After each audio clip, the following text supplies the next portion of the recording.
Hola, ¿qué tal? Buenas noches. Es un placer llegar hasta ustedes en esta noche, deseando que estén todos muy bien. Empecemos con una breve oración. Padre, te damos gracias en el nombre de Cristo Jesús por la oportunidad que nos das una vez de reunirnos como familia.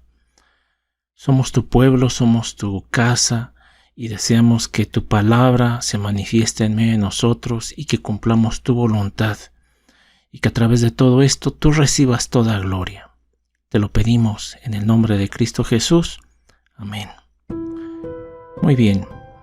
Hemos estado hablando sobre el día de reposo y hemos visto que hay un paralelismo entre lo que pasó con Jesús y el pueblo del Éxodo.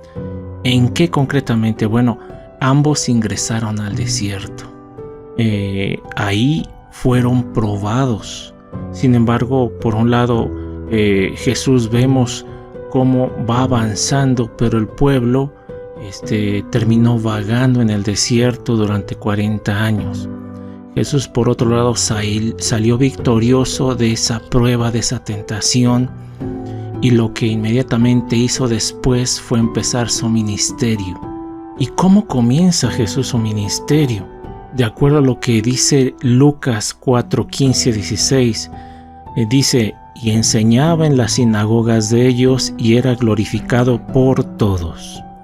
Vino a Nazaret, donde se había criado, y en el día de reposo entró en la sinagoga conforme a su costumbre y se levantó a leer.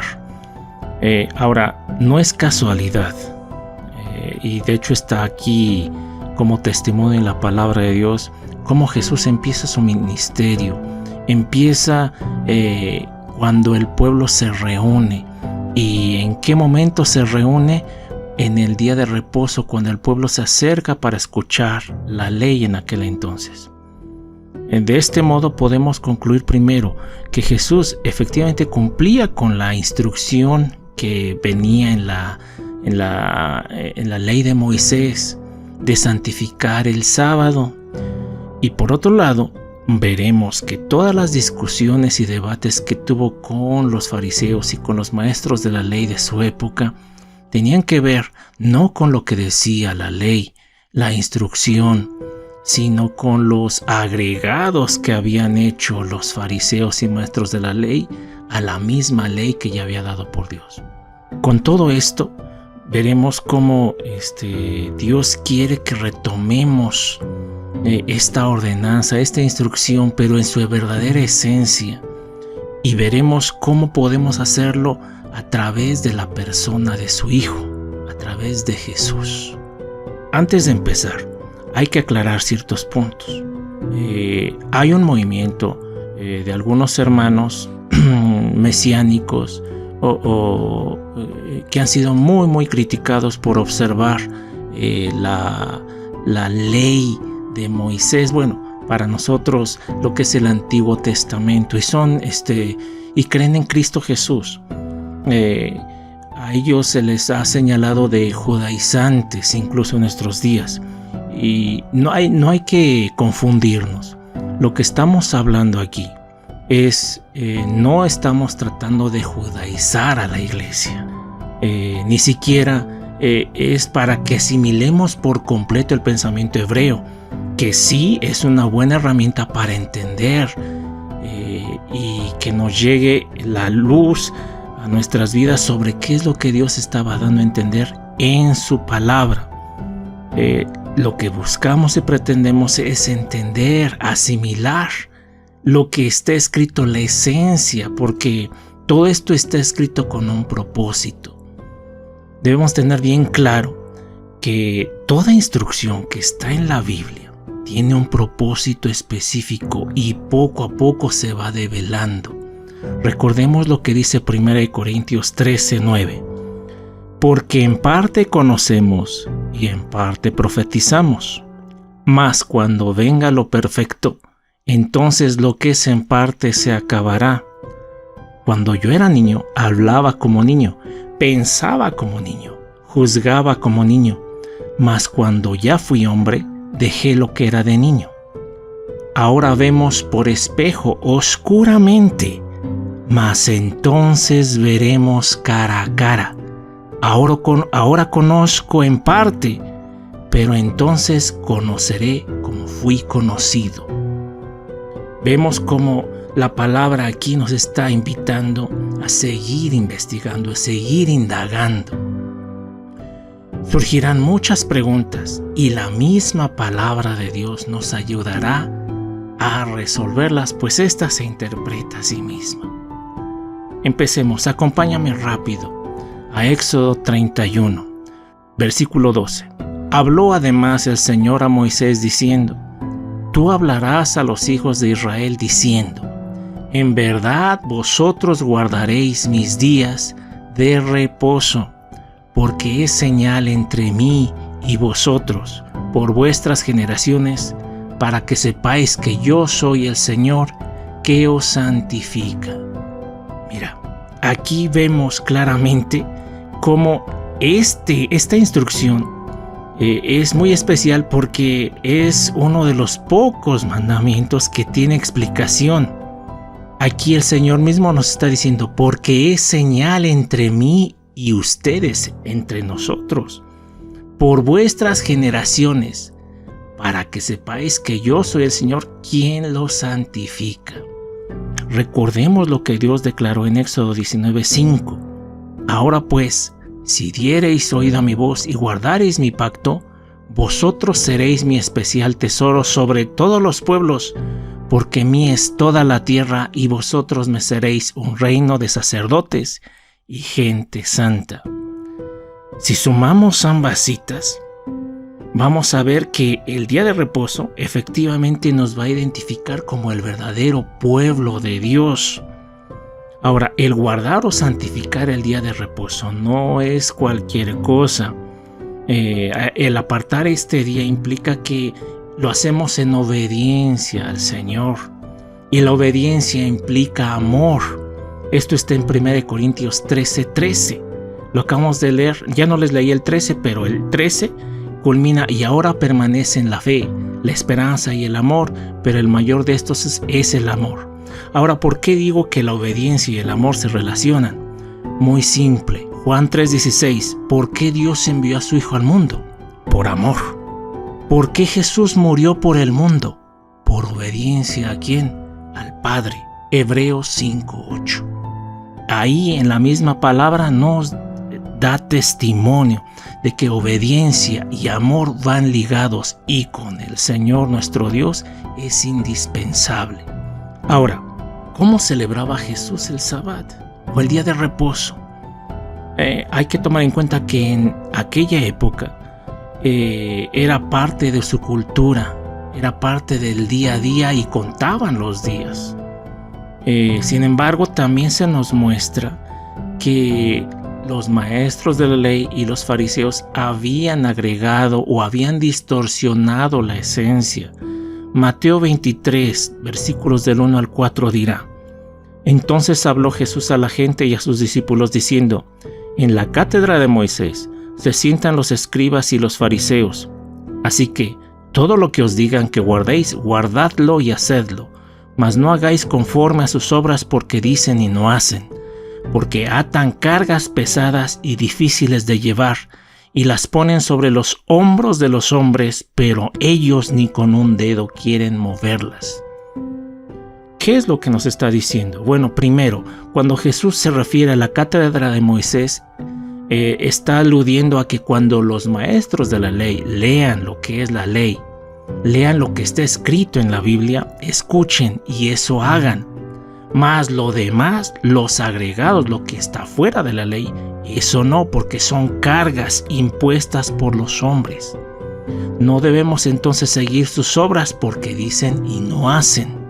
Es decir, habían impuesto leyes que no existían originalmente en la ley. Y tenemos diversos ejemplos. Marcos 2:24, donde los fariseos alegaban que los discípulos de Jesús no debían arrancar espigas en días de reposo. Juan 9:6 y 7. Jesús sanando a un ciego hizo lodo, y los fariseos juzgaron que el hacer lodo quebrantaba el sábado. Juan 5, 1 al 16, una vez más se juzga sobre la acción de llevar una camilla, el hecho en día de reposo. Jesús había sanado a un paralítico. Vemos cómo la palabra nos enseña cómo Jesús indica precisamente cómo se debe de celebrar el día de reposo. Y fue claro al decir lo que está escrito en Marcos 2:27. El día de reposo fue hecho por causa del hombre y no el hombre por causa del día de reposo. Ahora, brinquemos a Hebreos 10:1 y vamos a ampliar nuestro panorama. ¿Qué es lo que dice?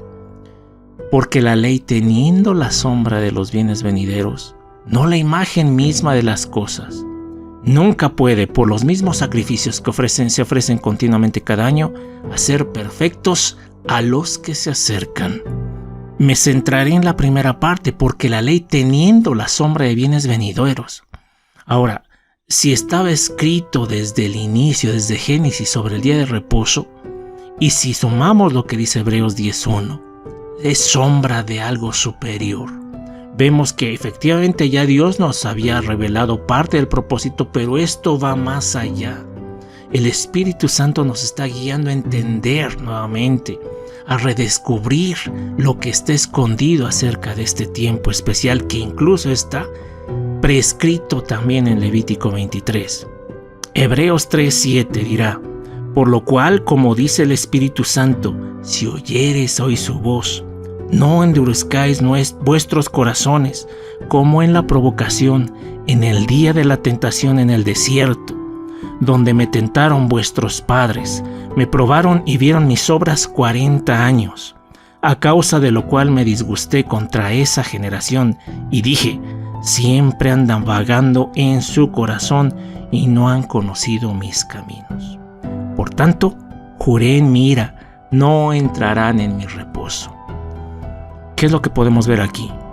Lo primero, no ser incrédulos y endurecer nuestros corazones. Podemos negar y hacernos y voltearnos hacia otro lado, pero ahí está escrito sobre el día de reposo. No podemos ignorarlo. El Señor nos está invitando a que estudiemos sobre este apartado y entendamos perfectamente a qué se refiere. Se nos pone una vez más de ejemplo el pueblo del Éxodo, donde se nos dice: siempre andan vagando en su corazón y no han conocido mis caminos. Esto es importantísimo. Te voy a leer lo que dice la traducción en lenguaje actual. El versículo 10 dirá: les hice ver que vivían en el error, pues no obedecían mis mandamientos. Es una advertencia clara. No podemos negar lo que ya está escrito. Es nuestro deber como hijos de Dios estudiar su palabra, y este apartado en especial, para que entendamos a qué se refiere que no entrarán en mi reposo.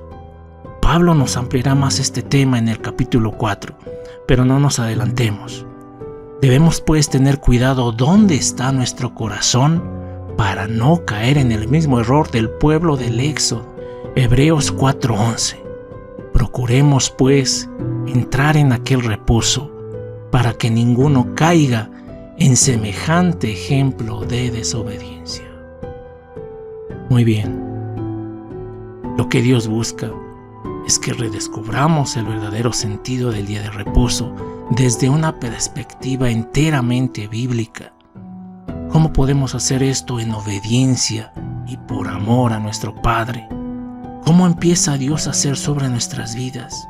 Vemos claramente que Jesús empieza en las sinagogas cuando se reunía el pueblo, y no es casualidad. Entonces nuestro deber es también apartar un día específico para estudiar su palabra. No asustarnos de lo que leamos, sino pedirle al Espíritu Santo que nos guíe a toda verdad. No hay mejor manera de seguir este día sino siguiendo el ejemplo de Jesús. Y vemos y continuaremos en la próxima ocasión develando poco a poco el propósito profético sobre este día, y quedaremos maravillados sobre lo que Dios tiene preparado para nosotros, para sus hijos, para su iglesia, para su asamblea, para su pueblo. Te damos gracias, Padre, porque nos hablas, porque tu bondad se pone de manifiesto en medio de nosotros. Te pedimos que nos des luz y abras nuestro entendimiento para cumplir tu voluntad, para que podamos reunirnos y santificar lo que es el día de reposo como tú realmente lo quieres hacer. Te lo pedimos todo esto en el nombre de Cristo Jesús. Amén.